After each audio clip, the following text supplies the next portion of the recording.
नमस्कार आपको स्वागत करछि हम YouTube चैनल भव्य ट्यूटोरियल को। तो बर्तमान पिला माने एटा हमें देखिबा जे जो आपन जो पूरा सिलेबस स्ट्रक्चर देछि ए वर्ष 2024 पई ओटीईटी रे तो से सिलेबस अनुसार हमें मैथ और साइंस रे हम क्वेश्चन आंसर उत्तर करबा। तो प्रथम जो सिलेबस अनुसार आपन जो चैप्टर टी रहिछि जोटा कि मेटल नॉन मेटल और मेटलर्जी जदि आपन जानि नांती फिर कोन चैप्टर रहिछि बा आपन सिलेबस रहिछि साइंस रे बेसिकल फिजिकल साइंस रे तो आपन मु कहि दोछि नोट कर नियंतु। प्रथम चैप्टर अछि metal non metal and metalloid, second अछि एलिमेंट एंड कंपाउंड्स, थर्ड अछि symbol valence and chemical equation, fourth अछि acid base and salt, fifth अछि physical and chemical change in metals, sixth अछि force motion in friction pressure in solid liquid and gases, seventh अछि electricity chemical effect and electric current, eighth अछि reflection and refraction of light, ninth अछि आपन solar system and planets. तो आमे वर्तमान प्रथम जो सिलेबस प्रथम चैप्टर टी हमको देछि तो कौन ना मेटल नॉन मेटल मेटल। अच्छा आपण माने ए जो चैप्टर टी आपण माने जानि छै 8th क्लास रो एटा हम चैप्टर टी पढी आछन 7th क्लास टू कॉमन 8 9 10 तो एटा पूरा आपण माने को डिटेल्स अछि। तो सेठू हमें डायरेक्ट जाय के क्वेश्चन हमें चूज करबा क्वेश्चन लिखिबा ताको पढिबा तो बहुत हमन को डिफिकल्ट है जो एटा आपण माने को पूरा क्वेश्चन पूरा सिलेक्टिवली क्वेश्चन ही रहिछि एथि जदि आपण माने प्रिपेयर होछन त निश्चय हमरे एथि क्वेश्चन हमन को आपण को 100% ही बाजिबो। ठीक अछि कहीं ना बहुत सारा क्वेश्चन रही तो आप निश्चित एथर क्वेश्चन मिल जाव। आउ गोटे कथा जो क्वेश्चन गुड़िक आम करवा ता भीतर आम मैंने डिस्कसन करके तार लॉजिक भीतर को जाकि तो आम देखिए कौन पे ऑप्शन टी करेक्ट होचे कौन पे ऑप्शन टी रंग होचे तो से सब डिटेल्स ऊपर जाकि आम आज क्लास टी आरंभ करवा। जो मैंने आम क्लास नुआ अच्छा जदि आम चैनल को आपको भल लगे कहबी तो चैनल सब्सक्राइब करेंगे जदि आपको आमर बुझेबार स्टाइल पढ़ार स्टाइल पढ़ा स्टाइल भल लगे निश्चय भाव चैनल को सब्सक्राइब करेंगे कहीं डेली क्लास आपने पाइबापी मैथ और साइंस प्रिपेरेसन एग्जाम को निश्चय भाव क्रैक करने तो चैनल को सब्सक्राइब करूँ वीडियो जब पसंद आस निश्चय लाइक करेंगे और शेयर करेंगे फ्रेंड मान सहित। तो चलते लेट करें प्रथम क्वेश्चन आपको कौन ना सबु धातु विद्युत कुपरिबाही सबु धातु केवल यौगिक रूपे प्रकृति उपलब्ध होता है। थर्ड ऑप्शन आपको देती कौन सी धातु गैसीय अवस्था प्रकृति उपलब्ध हो न था। तो ये आपको तीनो ऑप्शन देती ए बीट देती पढ़ीदे मुझे पढ़ी कहीं बहुत टाइम पड़े बहुत कम टाइम आम पाखे अच्छी से बेसी उपरको जीविनी ऑप्शन उपरको जाकि पढ़ी आपने ऑप्शन पढ़ु और आंसर दिखाँ यार करेक्ट आंसर कौटा जदि आप जानते निश्चय कमेंट सेक्शन जनातु यार ऑप्शन टी कौटा करेक्ट तथापि मुझे डिस्कसन कराऊँ कौन देख प्रथम टी सबू अधातु विद्युत कुपरिबाही। अच्छा मत कहले सबू अधातु कौन विद्युत कुपरिबाही ये गोटे एक्सेप्शनल केस अच्छे आपने जानते कौ गोटे अधातु जी कि विद्युत कुपरिबाही नुहे ठीक ना। तो ये आपने निश्चय ये पढ़ते सप्तम श्रेणी ओके तापर देखिए जोटा कि आम जानते कही आंसर ग्राफाइट ग्राफाइट गोटे अधातु किंतु से कौन विद्युत प्रतन ऑप्शन रंग ओके। नेक्स्ट आम देखा ये आम मैंने कौन करवा ना देखी देखिए जा कौटा आम भूल कौटा ठीक तब जाए लास्ट ऑप्शन में पहुंच करवा। सबू धातु केवल यौगिक रूपे प्रकृति उपलब्ध होता है। अच्छा कहले सबू धातु जिते भी धातु आमर अच्छा आमको मिलूँ सबू धातु प्रकृति यौगिक रूपे कौन उपलब्ध होता है यहाँ आपण को ठीक लगुच कि नो केबे भी सबू धातु केवल यौगिक रूपे उपलब्ध होई न था। ऑप्शन 3 को आम आसवा देखो लिखी कौन सी धातु गैसीय अवस्था प्रकृति उपलब्ध हो न था यहाँ बुझीपार कौन देखिए कौन सी धातु गैसीय अवस्था प्रकृति उपलब्धि हो न था ठीक अच्छे। तो ये आम देखा तार ऑप्शन 1 आउ ऑप्शन 2 ए दुईटी जाक आमर कौन ना भूल ऑप्शन 3 टी ठीक ओके। तेणु एबे जिबा आमे थर्ड ऑप्शन को ओके थर्ड ऑप्शन आमे देखिबा कोन देखंतु सॉरी थर्ड ऑप्शन को नंबर सेकंड नंबर क्वेश्चन एटा गोटे बढ़िया क्वेश्चन आप माने देखंतु एटा को टिके नोट कर नेबे एटा आपन धातु अधातु रे अछि आ सेकंड क्वेश्चन कि आपन माने थिबो ले देखिबे धातु अधातु रो जो रहिछि हमर कोन ना रिएक्टिविटी सीरीज आपन माने देखिबे निश्चय भाबे पाइबे धातु गुडी को क्रियाशीलतार क्रम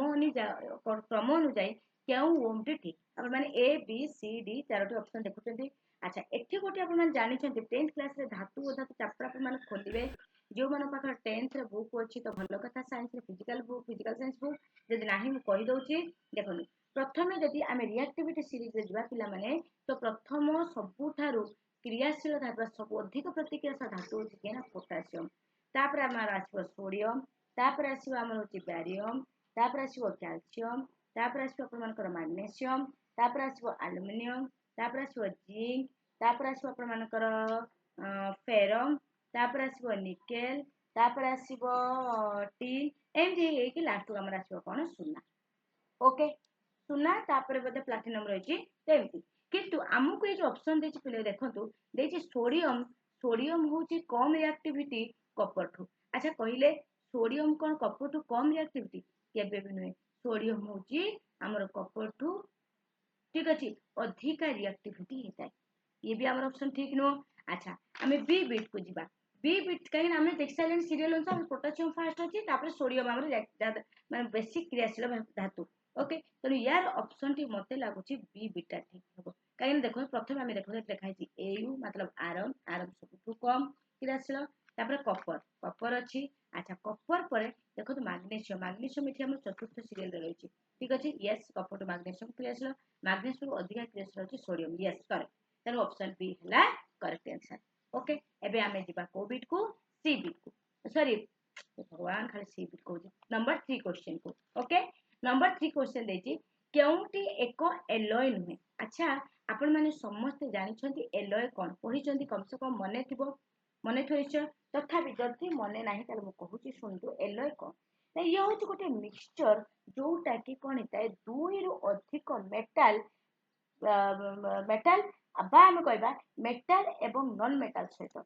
to or more metallic elements बा हमें देखला मेटल और नॉन मेटल सहित तो मिक्सचर हेकी रही थाए ताको हमें कोन कहती एलॉय बोली कहतांती ओके ता माने हमें जानि गले कोन ना it is a mixture of two or more metal or a metal and non metals ठीक अछि ताले हमें देखिबा या भितर कोउटा अच्छा हमें जानि छंती एटा होची कोन Pb + Sn एटा कहारो मिक्सचर एटा देखंतु कोइ जो एलॉय नुहे एटा गोटे पिला माने एलॉय काई ना Pb + Sn होची आपण मानकर शोल्डर ठीक अछि शोल्डर Pb और Sn मिसिले हमर बनिबो कोन ना शोल्डर बनिबो अच्छा एटी जो देछि फेरम प्लस कार्बन अच्छा पिला माने ए जो फेरम कार्बन मिसिले हमर बनिबो कोन ना स्टील ओके अच्छा आयरन और कॉपर एटा गोटे एलॉय टी मने रखिबे आ जो आपण मन करला कार्बन प्लस ए जो रची C+S एटा हमर एलॉय नुहे तो ऑप्शन नंबर डी हला करेक्ट आंसर एबे जबा में 4 नंबर क्वेश्चन को पिला माने देखि पाथे आगुर टिक लगाइ काइना एक्चुअली मु क्लास करिथिली बट साउंड प्रॉब्लम जोगु तो क्लास टू को ऑफ बता को बंद करिया पला पूर्ण थर क्लास करिया पला सेतबे आगुरु एटा चिन्ह रहि जाइछि ठीक अछि जोडा मु पढाइथिली देखो तापर देछि निम्नलिखित केउ ग्रुप रे थिबा धातु गुडी को स्वभावज बा नेटिव मेटल अथंती ओके देखो या भीतर मु ऑप्शन ऑलरेडी आपन देखि साइलेनी ऑप्शन नंबर सी अच्छा हमें वर्तमान देखिबा ताहाले गुटे क्वेश्चन आपन मन प्रश्न स्वभावज धातु कोन लिखि नंतु टिके जो सुना रूपा प्लैटिनम ये जो धातु मुक्त अवस्था रे मिलि थांती जो धातु गुडी को हमको मुक्त अवस्था रे मिलुछंती ताको हमें कोन कहउछंती ना नेटिव मेटल बोली कहा जाय तो ता भीतर के रहचंती रूपा में बेटी के प्रूव कहि गल ना सुना रूपा प्लैटिनम तो ये गुड रहला त सुना रूपा प्लैटिनम ले तो ये तीन रही अपन मान कोन ना होची कोन स्वभाव धातु बा में ताको कहि परिबा नेटिव मेटल ओके क्लियर होची कि नहीं एबे जिबा हमें केते नंबर क्वेश्चन को 4 नंबर गला बिजा 5 नंबर क्वेश्चन को ओके तो जदी अपन मानकू तार कांसेप्ट सहित बुझी होची जदी अपन कांसेप्ट क्लियर होची ताले निश्चय भाबरे चैनल को शेयर करंतु वीडियो को लाइक करंतु तबरा हमें जिबा केते नंबर क्वेश्चन को 5 नंबर क्वेश्चन को अच्छा 5 नंबर क्वेश्चन को देखो एक नेक्स्ट क्वेश्चन जे अपन मानकू देई देछि देखो मिश्र धातु बा एलॉय होची कोन अच्छा अपन माने कहले बर्तन मु कहि गली कि नहीं मिश्र धातु एबा एलॉय कोन तो निश्चय भाबरे अपन माने एठी जानि सारिबनी आंसर टी कोडी जदि जानि पाछन तार कमेंट सेक्शन ले तार जो को ऑप्शन टी हबो कमेंट करंतु देखंतु एठी हमर कोडी आसला देछि धातु धातु नाही धातु अधातु नाही धातु उपधातु नाही धातु सह धातु आ कोन अधातु किंबा उपधातुर समजातीय मिश्रण ला मिश्र धातु बा हमर कोन ना एलॉय एबे आसीबा हमें 6 नंबर क्वेश्चन को ओके 6 नंबर क्वेश्चन पिला माने कहिति केउटी कलंकहीन इस्पात ता माने केउ कहार मिश्रण में कहार मिश्रण रे जो इस्पात आम तैयार होता कि कलंकहीन रहा कलंकी लगे नहीं एठी पिला माने ऑप्शन आपण मानकर कोठी रहबो ना फर्स्ट ऑप्शन टी करेक्ट हबो जोटा कि आपण मानकर फेरम टा रहबो केते लुहार परिमाण जति दोछि केते 82% सब तो 82% अछि तो एठी भी देखो ऑप्शन ए बी सी सब तो 82% 82% ही रहबो किंतु क्रोमियम रे रहबो केते ना 10% माने रखंतु क्रोमियम 10% आ आपण मानकर रहबो निकेल होछि 8% त एटा होछि कोन ना कलंकिन इस्पात ओके नेक्स्ट देखंतु कहछि नेक्स्ट क्वेश्चन है 7 नंबर क्वेश्चन देछि भूतकरु मिलुथिबा मौलिक और यौगिक को खनिज बोली कहा जाए क्वेश्चन कौन देछि ध्यान दे क्वेश्चन ता सुनतु भूतकरु मिलुथिबा खनिज सॉरी मौलिक और यौगिक को खनिज बोली कहा जाए एटा देला ऑप्शन ऑप्शन 1 ऑप्शन 2 देछि कोन ना समस्त खनिज जेउथरे एक निर्दिष्ट धातु अधिक मात्रा थाए ताकू धातु पिंड कहा जाए नंबर ऑप्शन 3 देछि कोन ना समस्त खनिज धातु पिंड अटंती ताले मते कोंतु या भीतर को ऑप्शन ठीक को ऑप्शन टी भूल ठीक अछि देखो प्रथम हमें देखिया प्रथम बिट रो 7 नंबर प्रथम बिट जो देछि ऑप्शन देछि बा बिट देछि सेरा कोन दे भूतकरु मिलुथिबा मौलिक और यौगिक को खनिज बोली कहा जाए ताहले निश्चित भाव रे पिला माने एटा ही ठीक अछि निश्चित एटा सत्य कथा ठीक अछि नेक्स्ट क्वेश्चन नेक्स्ट बिट कुइबा समस्त खनिज जेउथिरे एक निर्दिष्ट धातु अधिक मात्रा थाए ताको धातु पिंड कहा जाए यस एटा भी करेक्ट ठीक अछि एटा भी करेक्ट समस्त खनिज जे धातु पिंड अटंदी एटा भूल कथा समस्त खनिज धातु पिंड नुहंती ओके तो एटा होची कोन हमर ऑप्शन हम जानि गेले फर्स्ट ए सेकंड आई ठीक किंतु थर्ड आई हमर भूल तो ऑप्शन नंबर बी हैला करेक्ट आंसर ओके तापर हम जिबा नंबर 8 क्वेश्चन को जो माने चाहिबे भी क्वेश्चन गुड नोट करि परिबे काना आपण माने क्वेश्चन नोट करबा द्वारा होय तो आपण मानकु नेक्स्ट रे आपण काम लागि परिबो जेतरा आपण एग्जाम जाको दिबे अच्छा तापर से जिंक ब्लेंडर पिला माने जिंक ब्लेंडर संकेत होची डायरेक्ट होची मन रखंतु ZNS जिंक ब्लेंडर होची ZNS जोड बुझिबा को पडियो निश्चय भापर आपण को बुझाइ देबे अच्छा तापर देखो धातु पिंड रे थिबा बाली माटी भली अपद्रव को कोन कहता अच्छा पिला माने जेतरा धातु पिंड हम जेतरा खनिज खनिज हमको मिले सेतल कोन खाली हमको प्योर मिल जाए सेतरे विभिन्न प्रकार बाली माटी भली विभिन्न प्रकार उपद्रव थाए थाए कि नहीं जानि त अपन सब पूरा इंप्योर मेटल रहता सेतरे अच्छा मेटल ता पूरा प्योर न थाए इंप्योर मेटल नहीं थाए तो सेई जो बाली माटी जो उपद्रव को हम कोन कहते एटा पूरा डायरेक्ट क्वेश्चन डायरेक्ट आंसर अपन करछि कोथरे ना 10 क्लास कोन पाइबे तो रहछि कोन गैंग बा मैट्रिक्स कहते बाली माटी भली उपद्रव को नेक्स्ट करे एई जो गांग पृथक करिया पद्धति को कोन कहा जाए पिला माने एटा भी डायरेक्ट क्वेश्चन टी मन रखिबे संकेंद्रण आपण मन को क्वेश्चन दुईट लैंग्वेज आछो गोटे इंग्लिश लैंग्वेज गोटे ओडिया लैंग्वेज साइड रे ओडिया तो ओडिया इंग्लिश मिक्स करके आपण भी कहिबी जोटा कि कोन कोन छोट छोट टर्म रे कहबी तो मन रखि देबे तो कोन प्रॉब्लम ही होबे जते हम ओडिया रे बुझी परछंती ताले इंग्लिश आराम से आपण माने करि भी पारिबे ओके अच्छा नेक्स्ट कहला देखो रोस्टिंग कोन एटा तो बढ़िया क्वेश्चन है इंपोर्टेंट दिख रखंतु रोस्टिंग हैला कैल्सिनेशन हैला तो एटा अच्छा रोस्टिंग कोन ना रोस्टिंग आमे जानि छंती यार होछ गोटे मिनिट रोस्टिंग कोन ना ऑक्सीजन युक्त धातु पिंड को उत्तप्त करबा ना ऑक्सीजन नथिबा धातु पिंड को प्रतिबार उत्तप्त करबा ना जे कोनसी धातु पिंड को उत्तप्त करबा ना देछि धातु पिंड रो गां को पृथक करया तो रोस्टिंग होछि कोन ना जेउ थिरे ऑक्सीजन नथिबो से धातु पिंड को जेतो बेले आमे प्रचुर वायु रे उत्तप्त करबा अच्छा पिला माने ट्रिक रे अपन माने मन रखियो एटा मु कहूनी कि एटा याद करी आंसर मु ट्रिक रे कहू देखो जो थिरे नाही ताको आमे जोर देबा जे जो थिरे नाही ताको आमे जोर कर पड़िबा कि नहीं से बिलबा परे जेहेतु एथिरे हमको ऑक्सीजन नाही पूरा ट्रिक रे एटा उनै को एटा मन रखियो आंसर ठीक अछि ता तरे नाही तो आमे हमको जोर देबा प्रेशर करबा प्रेशराइज करबा मन रहबो कि नहीं तर ऑक्सीजन नथिबा धातु पिंड को प्रचुर वायु रे आमे कोन करबा उत्तप्त करबा ताको आमे कोन कहंती रोस्टिंग एटा उटे इंपोर्टेंट क्वेश्चन दिए एटा टिके इंपोर्टेंट मार्क करके लिखि दियंतु ठीक अछि तापर आमे जिबा कोन कैल्सिनेशन कोन अच्छा यार उल्टाटा कोन ना एथिरे ऑक्सीजन युक्त धातु पिंड जो धातु पिंड रे ऑक्सीजन रहिछि हैला ऑक्सीजन युक्त धातु पिंड किंतु एको आमे कोन करिया सीमित वायु रे बहुत कम वायु रे उत्तप्त करबा ୟାକୁ ଆମକୁ ଅଧିକ ଦରକାର ନାହିଁ କାହିଁକି ନା ଏଥିରେ ଅକ୍ସିଜେନ ରହିଛି। ओके तो मन रहा दुईटी जाक कौन कौन आप लिखिए तेणु दीटा जाक माइंड रे पूरी देबे ट्रिक अनुसार माइंड रे पूरेबे तबे जाके मन रहबो। ठीक अछि तापर हम नेक्स्ट क्वेश्चन को जिबा। केते नंबर क्वेश्चन नंबर 13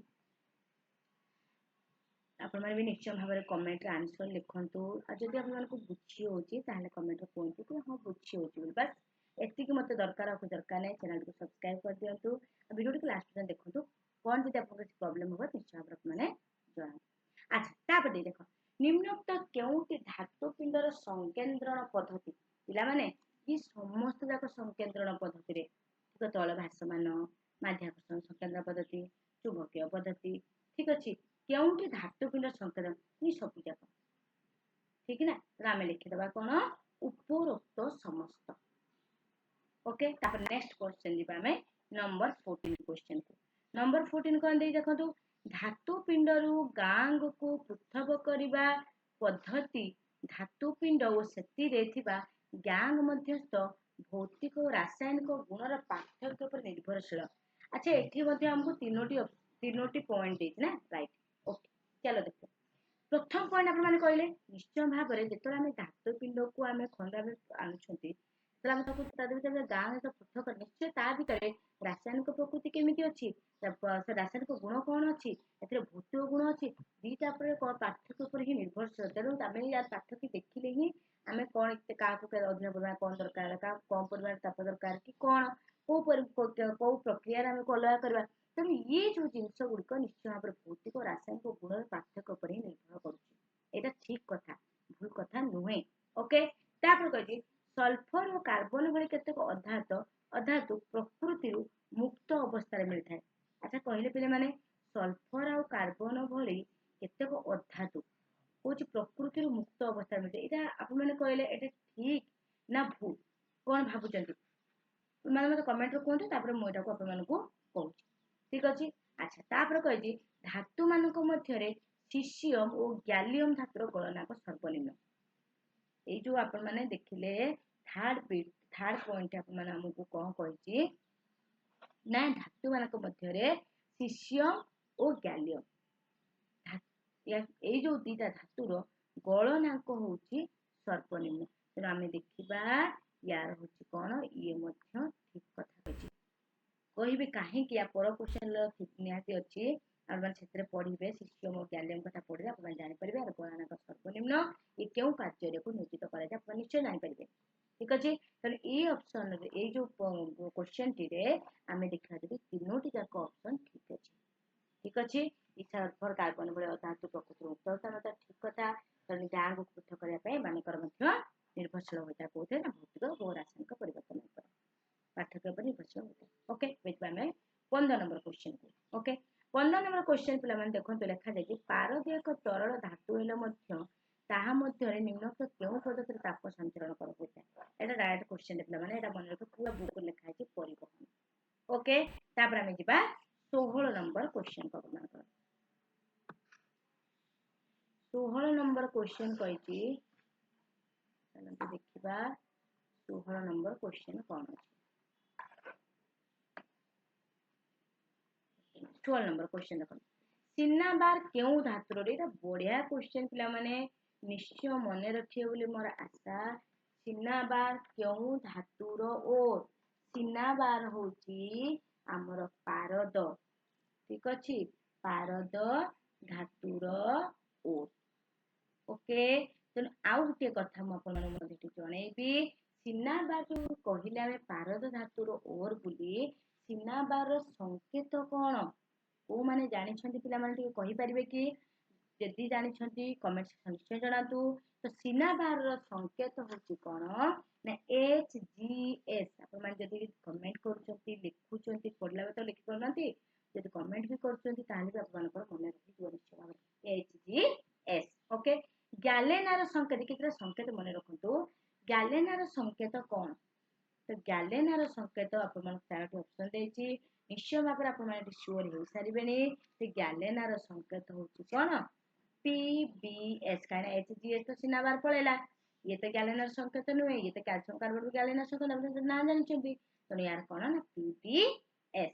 तापर से जिंक ब्लेंडर पूर्व क्वेश्चन कहि जाइछि कौन ना ZnS जेमति मने रहला HGS PbS यार होछि ZnS ओके मने रहइबो कि नै जिंक ब्लेंडर गैलेना आउट होछि सिनार नेक्स्ट क्वेश्चन को हम जिबा 19 नंबर क्वेश्चन को अच्छा 19 नंबर क्वेश्चन हम कोन देछि देखंतु देछि कैल्सिनेशन किबा रोस्टिंग प्रकार उद्देश्य कोन अच्छा पिला माने क्वेश्चन आपन को निश्चय बुझिबा को पड़िबो निश्चय भाबरे देखंतु जेतले हमें रोस्टिंग टिके पूर्व पढिले कोन पढिले कि रोस्टिंग एया देखिले कि एटा होछि कोन ऑक्सीजन एथिरे कोन थाय न थाय ऑक्सीजन एथिरे न थाय एथिरे कैल्सिनेशन कोन थाय ऑक्सीजन युक्त ऑक्सीजन से धातु पिंड रे ऑक्सीजन रही थाय अच्छा कहले ए जो दुटा प्रक्रिया कर उद्देश्य कोन निश्चय भाव में धातु पिंड को धातु ऑक्साइड परिणत करबा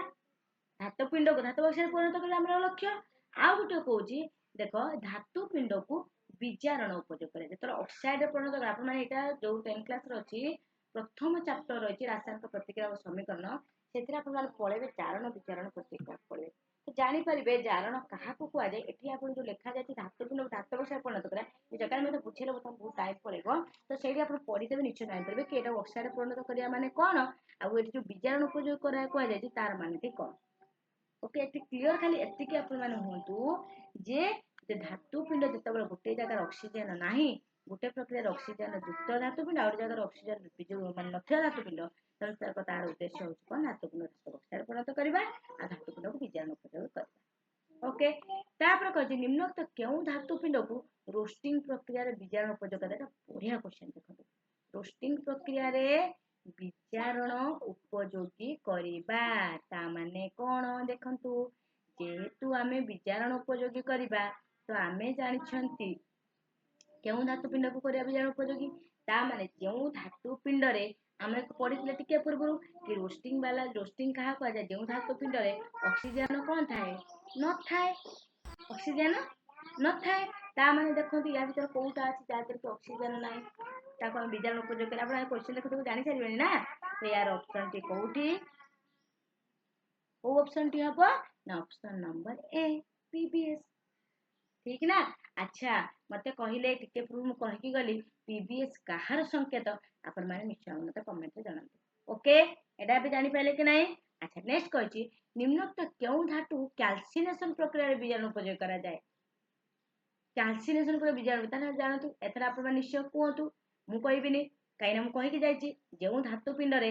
कोन थाए ऑक्सीजन युक्त धातु पिंड रहिता बा ऑक्सीजन मिसिक रहिता तो या भीतर को धातु पिंड आपण मानकु लागुची जोरा कि ऑक्सीजन मिसिक अछि ताको हमें विजारण उपयोग करबा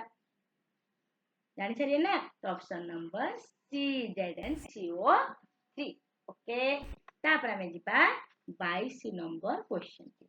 हैला अच्छा मु आउट कथा कहि दोछि देखो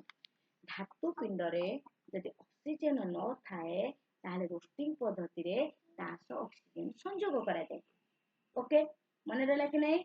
तापर हमें जिबा 21 नंबर क्वेश्चन जो 20 नंबर जो कहले आ ताऊ बुझै देली 21 नंबर क्वेश्चन जोरा कोन होची ऑक्साइड ओ कार्बोनेट ये सब ओर पई पिला माने मने रखिबा तो बढ़िया पॉइंट मु आउट ऐड कर दोछि फिरे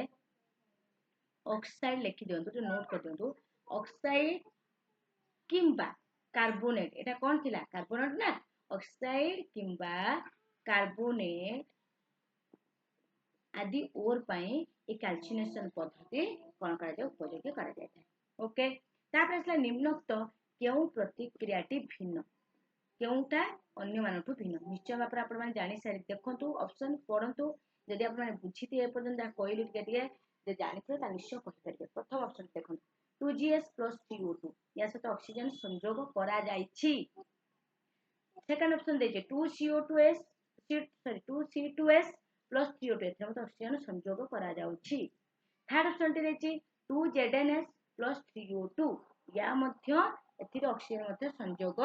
करा जाउछि किंतु डी ऑप्शन टी देखंतु एठी ये तीनोटी ठारो संपूर्ण रूपे भिन्न एथिरे ये जो यौगिक एथिरे ऑक्सीजन ऑलरेडी अछि एथिरे संयोग करा जानी ऑलरेडी अछि ता माने प्रथम तीनोटी जेहेतु आमे जानिथिले रोस्टिंग प्रक्रिया रे एथिरे कोन थाए ऑक्सीजन न थाए ऑक्सीजन संयोग करा जाय तो ये तीनोटी जाक को प्रक्रिया रोस्टिंग प्रक्रिया किंतु लास्ट होची कोन ना रोस्टिंग प्रक्रिया नहीं कैल्सिनेशन प्रक्रिया कारण एथरे ऑक्सीजन रही क्लियर एनी डाउट नो ना अच्छा नेक्स्ट क्वेश्चन देखिबा क्वेश्चन नंबर 23 क्वेश्चन नंबर 23 कहूची निम्नलिखित केउ प्रतिक्रियाटी भिन्न कहले Al2O3 2H2O ताप दिया गला अपन पूरा पढंतु मु जस्ट के खाली अपन प्रतिकार को देखि कहूची रिएक्टेंट साइड देखि कहूची अपन माने पूरा देखि परबे मु खाली रिएक्टेंट देखि कहूची हैला देखो Al2O3 2H2O ओके सेकंड टा देछि ZnCO3 थर्ड टा देछि 2B PbS 3 CO2 अच्छा एठी भी अपन जानि सारि देखो तो कोन देछि ना ए जो चारोटी ऑप्शन अपन मान को देछि एथि रे ये तीनोटी जाक ए बी एंड डी ये तीनोटी जाक अपन मान को प्रक्रिया ना होछि कैल्सिनेशन प्रक्रिया कारण एथि ऑक्सीजन संयोग हेकि रहि किंतु सीबीटी एटा होछि कोन ना रोस्टिंग प्रक्रिया जोथिरे ऑक्सीजन संयोग करा जाउछि त 2 PbS + 3O2 त हम कोन मिलला ना 2 PbO + SO2 ओके क्लियर ना किसी डाउट रहले कि नहीं अच्छा नेक्स्ट क्वेश्चन दिबा हमें 24 नंबर क्वेश्चन को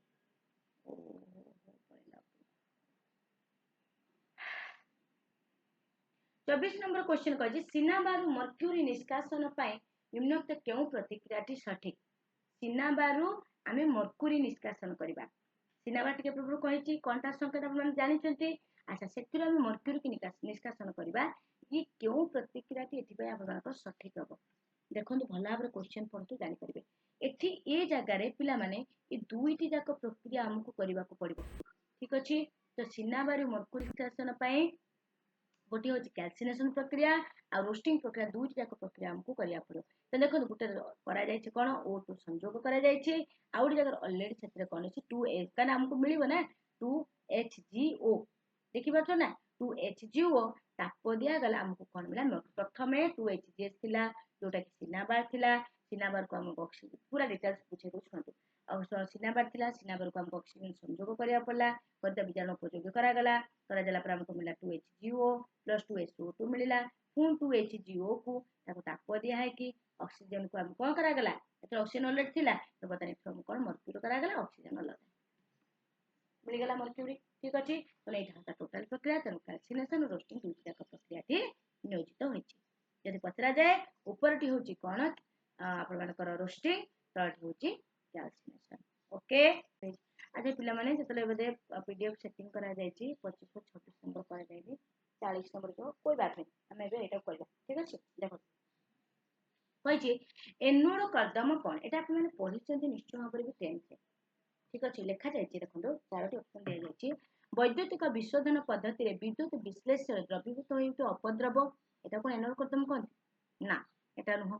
सेकंड कहिछि धातु पिंडर बाहर बाली माटी आदि अपद्रव ना एटा तो गां ये भी नुह थर्ड ऑप्शन कहिछि वैद्युतिक विशोधन पद्धति रे एनोड थारे जब यस जेतरा वैद्युतिक विशोधन करा जाए एनोड थारे जो अपद्रव गुड़िक जमा हुए ताको हम कहती एनोड कर्दम डायरेक्ट आंसर एटा बुझिया पड़बनी आ जदि बुझिया जाय हमको परीक्षा আছে 10 क्लास रो छै हम जाय कि देखि परिबे विद्युत विश्लेषण पद्धति रे को गैस निक बाहर छै कोन पूरा डिटेल्स रे आपन को दिया जाय ठीक अछि जदि आपन समय अछि निश्चय को पढ़ि परिबे ओके तापर कहि वैद्युतिक विशोधन पद्धति रे विशुद्ध धातु केउत आमे तो जानि गले एनोड थारे जमा होछि कोन अपद्रव जमा होछि ता माने विशुद्ध धातु केउत जमा होतो निश्चय भाबरे कैथोड एटा तो डायरेक्ट जानि गले फर्स्ट सेकंड को आसी गले ठीक ना तो एटा कोन हैला आपन मानकर कैथोड ऑप्शन नंबर बी हैला सठिक उत्तर ओके नेक्स्ट जीवा हमें 22 नंबर को 22 नंबर कहि देखंतु रूपा ऊपर कला रंगर आस्तरण सृष्टि करथा पदार्थटी कोन एटा होछि डायरेक्ट क्वेश्चन आंसर आउ हैला आउट कथा एटार पूरा एकदम आपन माने पाइबे 10th क्लास बुक रे पूरा यार अछि गुटे पापड़ माने पात्र आनिबे ताते रूपा रखिबे तते कोन मिसे पूरा डिटेल्स रहिछि जानि 10th क्लास आपन माने ताको पढ परिबे कहि दो को रे अछि धातु चैप्टर रहिछि जानि एटा पूरा डिटेल्स हम डिटेल्स आलोचना करि परिबे नाही कारण मते टाइम बहुत कम अछि ठीक अछि म सब चैप्टर भी शेष करे तो डाटा कोन बने सिल्वर सल्फाइड ओके तापर देछि 23 नंबर क्वेश्चन देखंतु देछि तंबा ऊपर कोन सृष्टि हेबा जो तार ऊपर सबुज देखा जाय ये क्वेश्चन भी पूरा डायरेक्ट क्वेश्चन मु देखि कारण पढेला बेले मु देखि को क्वेश्चन जो कोन अछि से अनुसार मु कहू अपन मान ठीक अछि 10 क्लास बुक पढेला बेले तंबा ऊपर कोन सृष्टि हेबा जो तार ऊपर सबुज देखा जाय तो तंबा ऊपर पिला माने तो यार आंसर टी कौन हम देखो चारोटी ऑप्शन देखिए CuO CuS CuSO4 डी देखिए CuCO3 तो यार ऑप्शन टी आपण मानको रहबो कोटा ना ऑप्शन नंबर डी ठीक अछि CuCO3 ओके तो भापरे CuCO3 सृष्टि हेबा द्वारा कौन होता है ना पृथ्वी तार ऊपर सबुज देखा तापरे संख्यारण जो लुहा उपरे केउ रंग धारण करे जितेबले संख्यारण हुए आपण एटा भी मत देख पारे प्रथम चैप्टर लास्ट आडू को अछि 10th क्लास बुक रे फिजिकल साइंस रे संख्यारण कौन ठीक अछि तो सेही चैप्टर रही संख्यारण जो लुहा उपरे लोहित बादामी रंग धारण करे संख्यारण होय ठीक अछि तापरे लुहा डैश संस्पर्श आसले सेतर कलंकी लागे ऑप्शन नंबर यार हबो शुष्क वायु तेल आर्द्र वायु ठीक अछि आर्द्र वायुर संस्पर्श रे आसिले लुहा से कौन लगी था कलंकी लगी था ओके ऑप्शन नंबर डी तापर 46 नंबर क्वेश्चन निम्नलिखित केउ धातुर संख्यारण को सॉरी निम्नलिखित केउटी धातुर संख्यारण को प्रतिरोध करियर उपाय नुहे अच्छा पिला माने देखिले चारोटी ऑप्शन कौन अच्छा प्रमाण दिया जी एनोडाइजिंग गाल्वानाइजिंग आउट गोटे कैल्सिनेशन थे ऑप्शन डी सीटा कौन अच्छी मिश्र धातु प्रस्तुत अच्छा कहले ये जो कैल्सिनेशन आप जानते कोटा जो आप धातु पिंड को आम जो आनुंट से हमको विशुद्ध करने जो आपको दरकार पड़े कैल्सिनेशन ये अलग अच्छे ये तीन टा गोटे रही तेज एमती भी आपको भी ये करेंगे मैं कौन कहले बाहर करेंगे कौटा आम अलग तो आप जापर ऑटोमेटिक कि यहाँ उपाय ही नुहे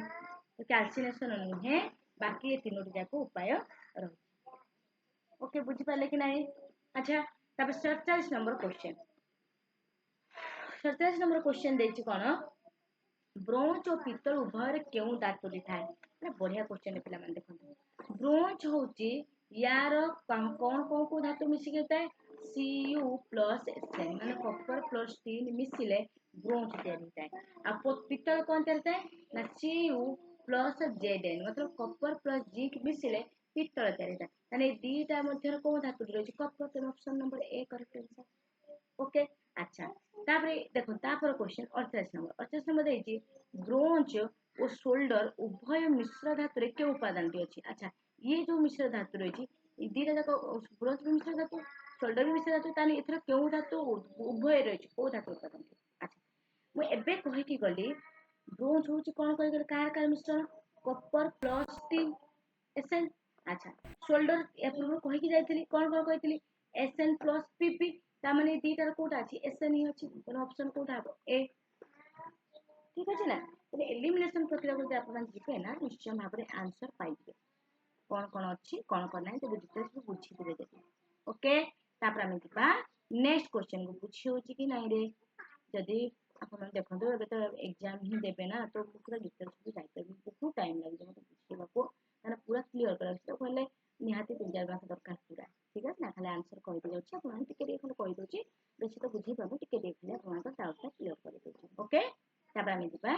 49 नंबर शोल्डर को झड़े कार्य व्यवहार का जो मुख्य कारण टे कोन अच्छा मो बे कहि कि गली शोल्डर कार मिश्रण Sn और Pb रो कहि गली कि नै कहली ताहले मते कोंतु एटा को झड़े कार्य व्यवहार का जो प्रमुख कारण टे कोन अच्छा कहले यहा टीण और सीसार मिश्र धातु हाँ एटा तो ठीक कथा किंतु आमे कोन झड़े कार्य व्यवहार करे एटा कोन प्रमुख कारण हबनी अच्छा या कलंकी निरोध मिश्र धातु ना से कथा तुम कहि परिबानी अच्छा तापर कहि सी यार गणना करनी यस एटा आपण मानको ठीक उत्तर हे परिबो काहे कि जो आमे झळई कार्य आमे एको नियोजित करिया माने एथरे कोन रहिछि निहाती भाबर गणना को निश्चय थिबार आमे को झळई कार्य व्यवहार कर परछन्ती ठीक अछि तने यार ऑप्शन टी होछि कोटा हबो ना सी ऑप्शन टी हबो करेक्ट आंसर बुझि पाइले कि नै एबे हम देखिबा 50 नंबर क्वेश्चन ओके तो 50 नंबर क्वेश्चन हम देछि ब्रोंज प्रस्तुति पाए प्रथम काहा को तरला जाय अच्छा पिला माने देखंतु एटी चारोटी ऑप्शन देछि कॉपर बी ऑप्शन देछि टी सी ऑप्शन देछि उभय कॉपर एवं सी जोटा कि ए एंड बी और डी ऑप्शन देछि कहि पने देखो ये जो आमे वर्तमान पढ़िथिले जो ब्रोंज केमिति तयारी करा पढ़िथिले काहा को मिश्रण द्वारा ब्रोंज तयारी पढ़िथिले कॉपर एवं टीन मिश्रण रे ताहले एठी कहूची ब्रोंज प्रस्तुति पाए प्रथम काहा को तरला जाय अच्छा ता माने आमे एटी जो ऑप्शन गुड़ा देछि आमे भाबिया को हमको बाध्य करिवो कपर को तरला होतो नन टीन को तरला होतो नने दुई जागो को एका संगरे किंतु एठी सठिक उत्तर जो होछि कोन ना ऑप्शन नंबर ए जोटा कि कपर काहे की तरला जाए देखो जेतबेले मिश्र धातु प्रस्तुति करा जाए ଯାହାର ପରିମାଣ ଅଧିକ ଥାଏ ତାକୁ ପ୍ରଥମେ ବା ସେହି ମୌଳିକକୁ ପ୍ରଥମେ ତରଳାଯାଏ ଯେହେତୁ ବ୍ରୋଞ୍ଜରେ କପର ପରିମାଣ ରହିଛି କେତେ ନା 85% ଆଉ ଷ୍ଟିଲର ପରିମାଣ ରହିଛି କେତେ ନା 15% ସେଥିପାଇଁ ପ୍ରଥମେ କାହାକୁ ତରଳାଯିବ ନା କପରକୁ ତରଳାଯିବ ବୁଝିହେଲା କି ନାହିଁ ओके तो आज आम 50 पर्यंत क्वेश्चन आलोचना कले 50 तो आम कहीपर कहीं 25 रु जो 40 पर्यंत ना 40 पर्यंत तो क्वेश्चन नाला तो बाकी क्वेश्चन आम कर नेक्स्ट क्लास रे मु आपण मानक 51 ठू नहीं जिते क्वेश्चन हो पार डिस्कसन करेबी तो से पर्यंत आपण मानक विदाय नौ नेक्स्ट क्लास सहित देखा तो अपन क्लास केमती लगे निश्चय कमेंट सेक्शन जनइबे आ जति भल लगी तो जब किसी आपको हेल्पफुल है तो निश्चय चैनल को सब्सक्राइब करेंगे वीडियो को लाइक करेंगे और शेयर निश्चय करने को भूलिए ओके तो जो भी प्रॉब्लम है कमेंट करेंगे थैंक यू बाय बाय गोटे नुआ वीडियो सहित देखा।